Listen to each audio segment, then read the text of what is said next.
नमस्कार बच्चों, हिंदी व्याकरण जगत में आपका स्वागत है। आज हम आपकी व्याकरण की पुस्तक का पाठ 1 भाषा, लिपि और व्याकरण समझेंगे। भाषा क्या है, लिपि क्या है, बोली क्या है और व्याकरण क्या है। अब आप इस चित्र में देखिए, ये इशारे कर रहा है, ये अपने भाव व्यक्त कर रहा है। एक संकेत के माध्यम से, इशारे के माध्यम से अपने भाव व्यक्त कर रहा है। आगे देखिए, ये अध्यापिका बोर्ड पर कुछ लिख रही हैं। ये भी अपने भाव व्यक्त कर रही हैं, अपने विचार व्यक्त कर रही हैं, लेकिन लिख कर। अब फिर ये ट्रैफिक पुलिस वाला इशारे करके बता रहा है, अपने इशारे से अपने मन के भाव बताए हैं। अब हम आज आपके पाठ भाषा, बोली, लिपि एवं व्याकरण पाठ 1 के माध्यम से जानेंगे। मैं कुछ संवाद पढ़ूंगी, बातचीत पढ़ूंगी, आप ध्यान से सुनेंगे। मोहन, क्या तुम जानते हो कि कल विद्यालय में वार्षिकोत्सव मनाया जा रहा है। वार्षिकोत्सव मीन्स ये जो आप एनुअल डे फंक्शन मनाते हैं। सोहन, हाँ। मोहन, मैं उस उत्सव में भाग ले रहा हूँ। मोहन, अच्छा, तुम वहाँ क्या करोगे। मोहन, मैं कविता पाठ करूँगा। सोहन, यदि मुझे पता होता तो मैं भी कुछ न कुछ तैयारी अवश्य करता। ये दोनों आपस में बातचीत कर रहे हैं। बच्चों, देखा आपने, मोहन और सोहन एक दूसरे के विचारों को बोलकर तथा सुनकर समझ सकें। ये ऐसे बातें कर रहे हैं, वो एक दूसरे की बातों को बोलकर या सुनकर समझ रहे हैं, समझ सके हैं अब तक। मनुष्य एक सामाजिक प्राणी है। समाज में रहते हुए उसमें अपने भावों और विचारों को दूसरों तक पहुंचाने और उनके भाव जानने की इच्छा होना स्वाभाविक है। कभी कभी वह कुछ ध्वनि संकेतों का उच्चारण करता है। ये ध्वनि संकेत ही भाषा की उत्पत्ति के मूल में कार्य करते हैं, भाषा को बनाते हैं। ये ध्वनियों से ही भाषा बनती है। अतः हम कह सकते हैं कि भाषा की रचना मनुष्य द्वारा उच्चरित ध्वनियों से होती है। चेहरे के हाव भाव, हंसकर, रोकर, आँखों, उंगलियों आदि से भावों और विचारों की अभिव्यक्ति तो हो सकती है कि हम आँखों के इशारे करते हैं।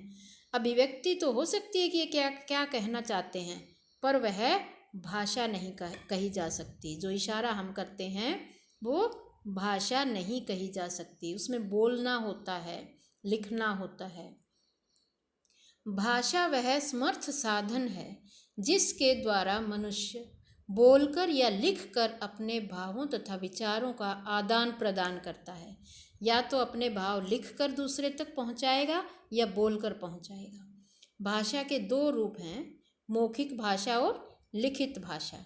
जैसे कि हम पहले भी पढ़ चुके हैं, मौखिक भाषा जो बोलकर प्रकट की जाए, जो आम बोलचाल की बोलने की भाषा है, वो मौखिक भाषा है। लिखित भाषा, जब उस भाषा को हम लिखते हैं वो लिखित भाषा कहलाती है, जिसको लिख कर प्रकट किया जाए। अपने मन के भाव विचार जब हम लिख कर प्रकट करते हैं तो वो लिखित भाषा कहलाती है। अब आप आगे देखिए, इस चित्र में कुछ भावों और विचारों का लेखनी के माध्यम से अभिव्यक्त कर रखा है, लिख कर बताया हुआ है कुछ भाव अपने, वो लिखित रूप है भाषा का। लिखित रूप का महत्व क्या है। लिखित रूप का ये महत्व है, मौखिक को हम सुनते हैं और भूल जाते हैं, लेकिन लिखित रूप जो भाषा का है वो लिखा रहेगा सदैव के लिए, बहुत लंबे समय तक के लिए हमारे पास वो स्थायी रूप से रहेगा लिखा हुआ। कितनी किताबें लिखी हुई हैं, वेद पुराण ग्रंथ कितने हैं, उसमें लिखित रूप है तो उसको हम भी अभी भी जान पा रहे हैं। इसलिए लिखित भाषा का लिखित रूप स्थायी रूप से रहता है और मौखिक जल्दी खत्म हो जाता है, हम भूल जाते हैं। मौखिक व लिखित भाषा के रूपों में अंतर देखेंगे। अब क्या डिफरेंस है, अंतर क्या है। भाषा का मौखिक रूप प्राचीनतम है, जो सबसे पहले इसी से शुरू होता है।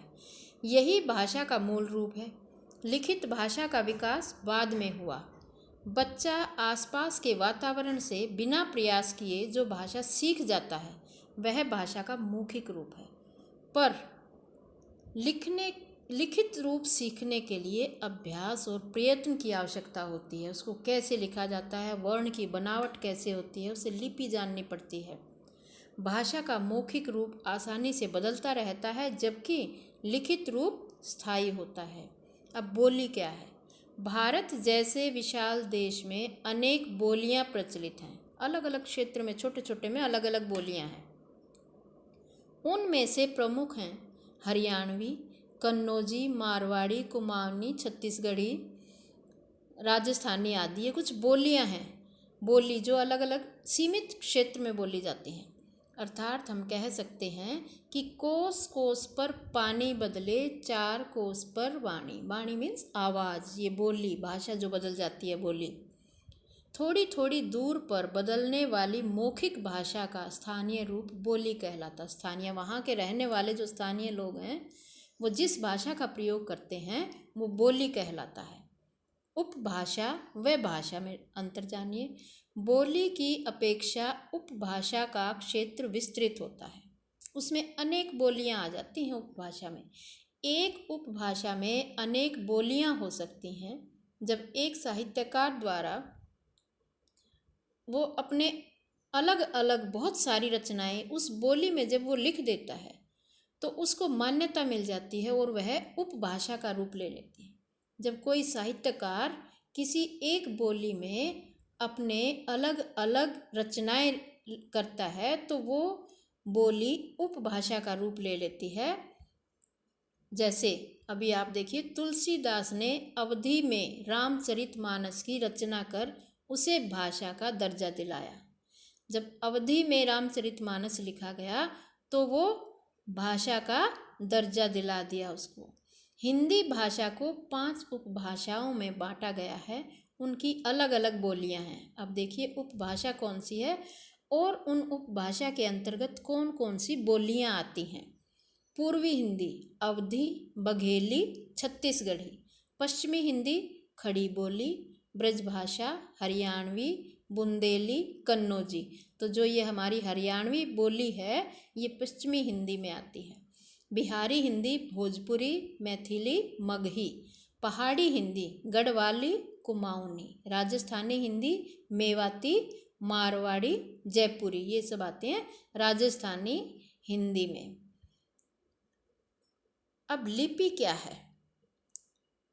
जो ध्वनियों को कुछ चिन्ह दिए गए हैं उनको लिखने के लिए।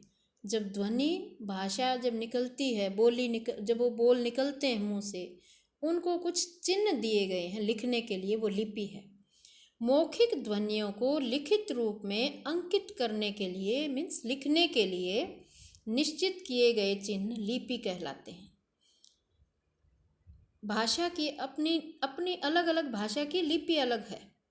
अनेक भाषाएं हैं और उनकी लिपियां भी अनेक हैं। कुछ जानेंगे हम जो महत्वपूर्ण है। संस्कृत, हिंदी, मराठी, नेपाली, देवनागरी। पंजाबी की लिपि गुरमुखी। उर्दू, फारसी। अंग्रेजी, फ्रेंच, जर्मन, रोमन। जापानी, जापानी। अरबी, अरबी और फारसी की फारसी। ये इनकी लिपियां हैं और ये इधर आपको भाषाएं दिखाई गई हैं। जो भाषाएं किस भाषा की कौन सी लिपि है ये प्रश्न पूछ सकते हैं, इसलिए आप इन्हें अपनी नोटबुक में लिखेंगे, याद करेंगे। भाषाएं और उनकी लिपियां। फारसी लिपि दाईं से बाईं ओर लिखी जाती है। अब जो ये नोट दिए जाते हैं ये इम्पोर्टेंट है, इसको आप ध्यान से पढ़ेंगे। फारसी लिपि दाईं से बाईं ओर लिखी जाती है फारसी। तो आपसे प्रश्न पूछा जा सकता है कि कौन सी लिपि दाईं से बाईं ओर लिखी जाती है, तो आपको ये याद होना चाहिए। व्याकरण क्या है? नियम में बांधना। किसी भी भाषा को, लिपि को जब हम नियम में बांध देते हैं, उसका शुद्ध रूप ले लेते हैं, तो वो व्याकरण कहलाता है। व्याकरण वह शास्त्र है जिसके द्वारा भाषा के शुद्ध स्वरूप व शुद्ध प्रयोग का ज्ञान होता है। कि इसका शुद्ध रूप हमें कौन ज्ञान कराता है? व्याकरण। व्याकरण के अंग देखिए, व्याकरण के अंग हैं ध्वनि विचार, शब्द विचार, पद विचार, वाक्य विचार। एक बार फिर बोलेंगे व्याकरण के अंग: ध्वनि विचार, शब्द विचार, पद विचार, वाक्य विचार। ध्वनि विचार क्या है? इसमें ध्वनियों के भेद, उच्चारण, लेखन व उनके संयोजन पर विचार किया जाता है। जो ध्वनि उत्पन्न होती है, जो आवाज़ आती है। शब्द विचार, इसमें शब्दों की उत्पत्ति, भेद, रूपांतर व रचना पर विचार किया जाता है। फिर आता पद विचार, इसमें पद भेद, पद बंध पर विचार किया जाता है। वाक्य विचार, इसमें वाक्य संरचना, वाक्य भेद, वाक्य रूपांतरण व विराम चिन्ह पर विचार किया जाता है। विराम चिन्ह पता है आपको? विराम चिन्ह जो भाषा के लिखित रूप में थोड़ा सा विराम देने के लिए जिन चिन्हों का प्रयोग किया जाता है वो कहलाते हैं विराम चिन्ह। इन सभी के विषय में आगे के अध्यायों में विस्तार से विचार किया जाएगा, ये आपको कहा है। तो इसका मतलब आप आगे के जो अध्याय हैं उन्हें ध्यानपूर्वक पढ़ेंगे।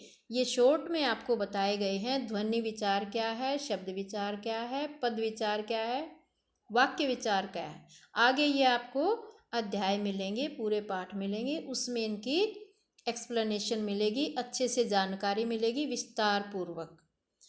आज के लिए इतना ही। अब हम आगे कल करेंगे।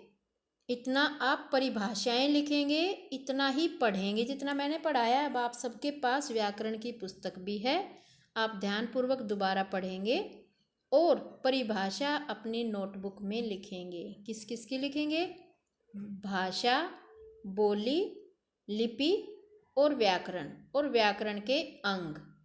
अंग के सिर्फ नाम लिखोगे 4, कौन से व्याकरण के अंग होते हैं। और भाषा की परिभाषा लिखने के बाद भाषा के रूप भी लिखोगे। इतना आप करेंगे अपनी नोटबुक में, बाकी कल करेंगे। धन्यवाद। आपका दिन शुभ।